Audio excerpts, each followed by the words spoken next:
It's just been a long time since I've seen him. Anyway, so, yes. How are we all doing this evening? No, I'm glad. Thank you all for coming to see us. We were really scared that nobody would show up. And I'm here to raise awareness about intergenerational trauma from Canada's residential schools, which has impacted my mental health. Yeah. So my mother was a residential school survivor, and her trauma has influenced who I am as an individual. Currently, I'm struggling with BPD, which is short for borderline personality disorder, which feels like a constant balancing act of mental, emotional, spiritual, physical, and cultural identity. Ugh, it's exhausting. It's really exhausting. So yes, as you can tell, I'm Aboriginal. I'm an Aboriginal woman who, you know, I grew up in the city, far from any reservation. And let me tell you, navigating the world of res slang when you've never set foot on one is like trying to understand a language from another planet. Sure, I've got native blood, but when it comes to res slang, I'm just like, hold up. Is that some kind of secret code, or did I miss the memo at the powwow? I mean, seriously, I'm nodding along like I know what's going on, but, you know, deep down inside, I'm just praying that Google Translate comes up with the res edition. I need help. You know, being Aboriginal comes with its challenges. Like, for example, I am such a bad hunter. No joke. That even the deer put out missing posters with my face on them.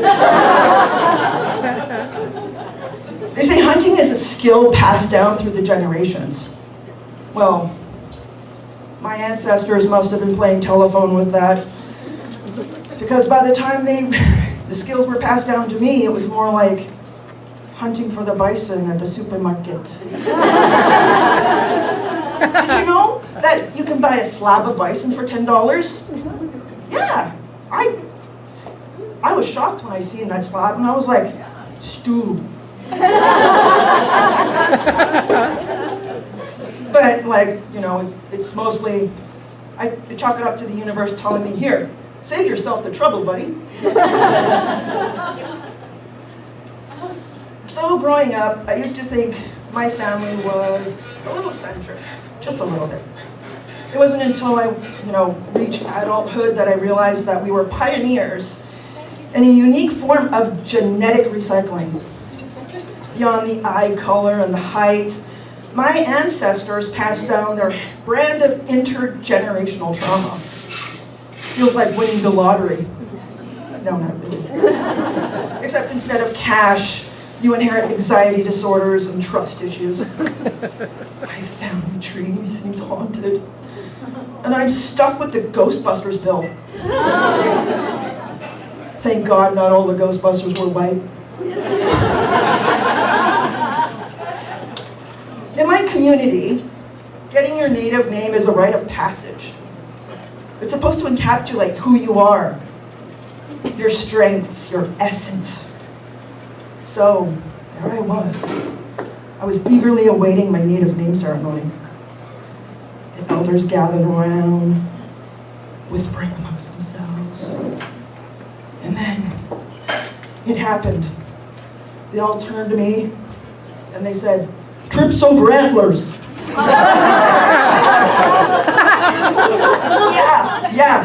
My hunting skills were so bad I couldn't even navigate through the forest without stumbling over my own 2 moccasins. You know what else? Totally off script. You know what they should have actually given me the name of? Vegetarian.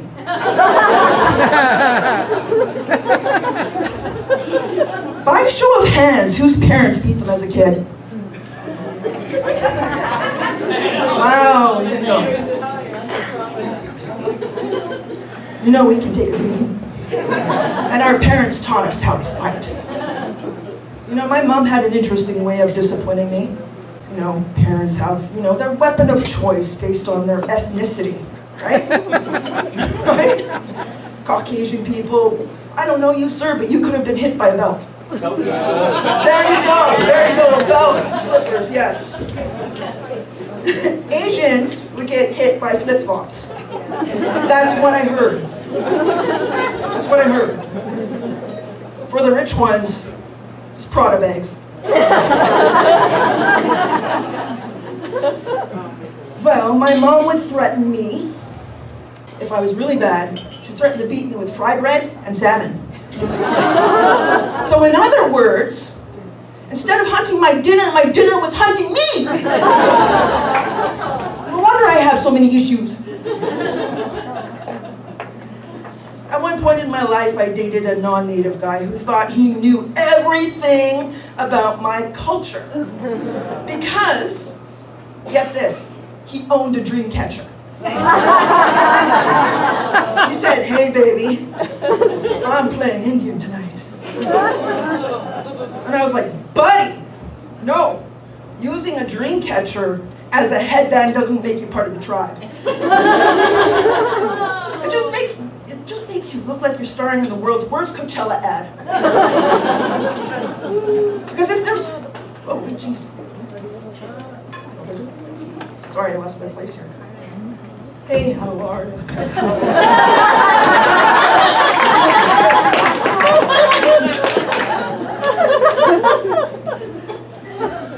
Wait a minute, what happened here? I got all confused. See, this is why I don't make a good hunter.